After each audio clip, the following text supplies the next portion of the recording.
Assalamualaikum warahmatullahi wabarakatuh. Saya Devri Bibi. Kali ini saya akan menjelaskan secara rinci atau secara singkat apa itu FPS. Tadi kita udah ngebahas bahwasanya FPS itu adalah satuan dari beberapa foto atau satuan dari kecepatan video.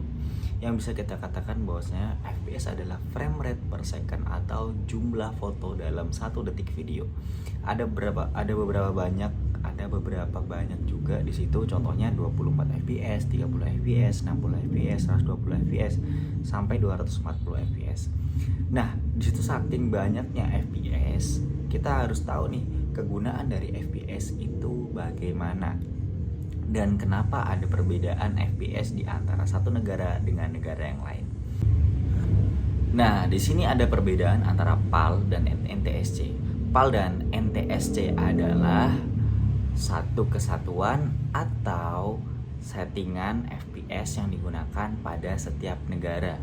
Nah, untuk sebagian besar negara di Amerika dan juga di Jepang, mereka menggunakan NTSC, yaitu 30 frame rate per second untuk standarisasi tayangan di televisi mereka.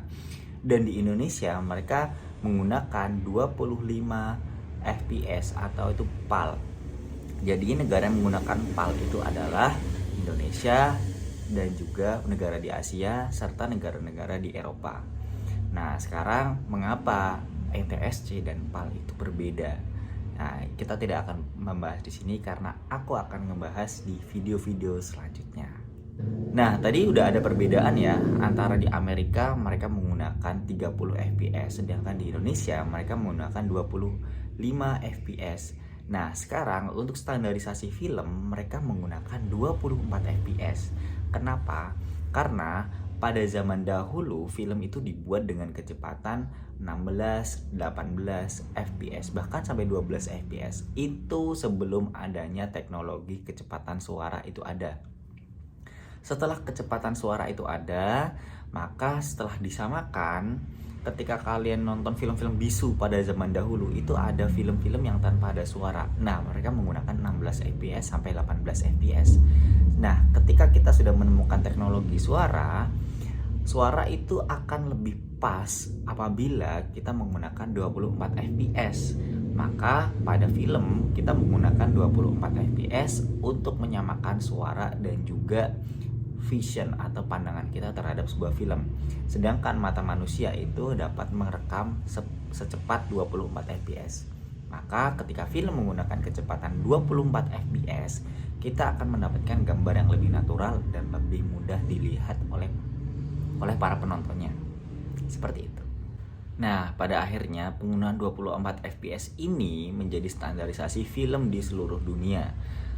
Karena pertama, ketika pada film pada zaman dahulu mereka akan lebih mengirit roll klise atau roll yang biasa kita gunakan kalau misalkan kita menggunakan foto analog itu ya. Tapi sekarang walaupun kita hanya memikirkan tentang kapasitas memori, negara-negara di seluruh dunia itu menyepakati bahwasanya film-film itu menggunakan kecepatan 20 fps.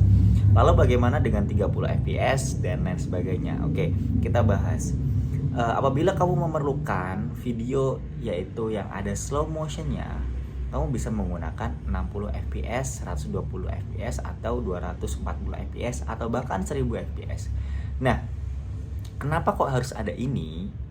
Oke, pertama, apabila kita menggunakan fps yang lebih tinggi, maka otomatis kamera kita akan mengambil gambar yang lebih rapat.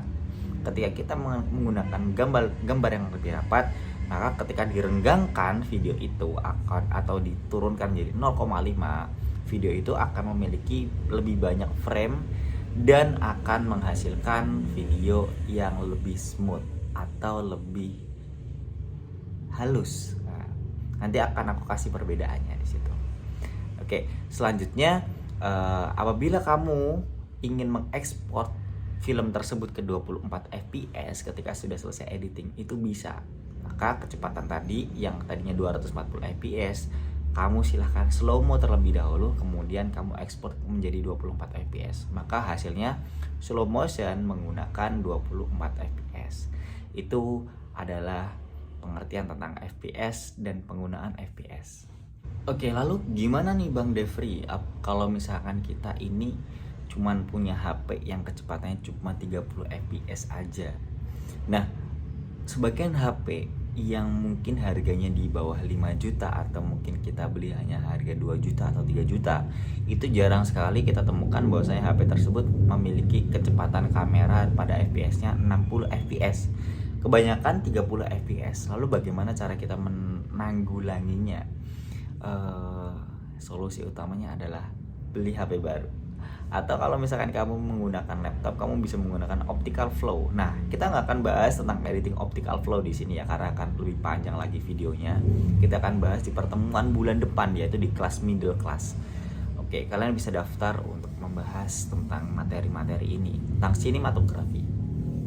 Kemudian, kalau misalkan di HP kamu sudah ada 60 fps, maka kamu bisa mendapatkan slow motion yang lebih bagus lagi.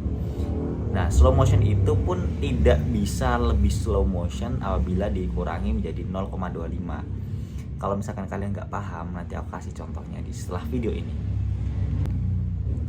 Maka setelah banyaknya pengertian tentang FPS tadi, kita perlu banyak praktek.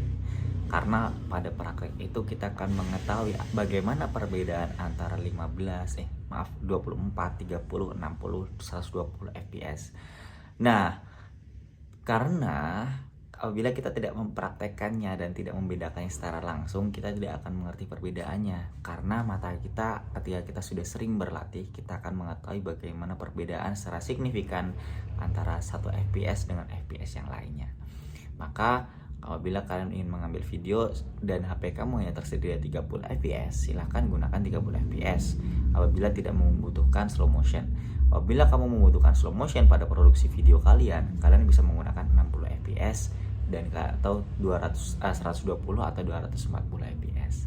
Kira-kira seperti itu. Apabila ada pertanyaan yang ingin ditanyakan, silahkan tanyakan setelah video ini diedit dan dikirim ke kalian. Thank you.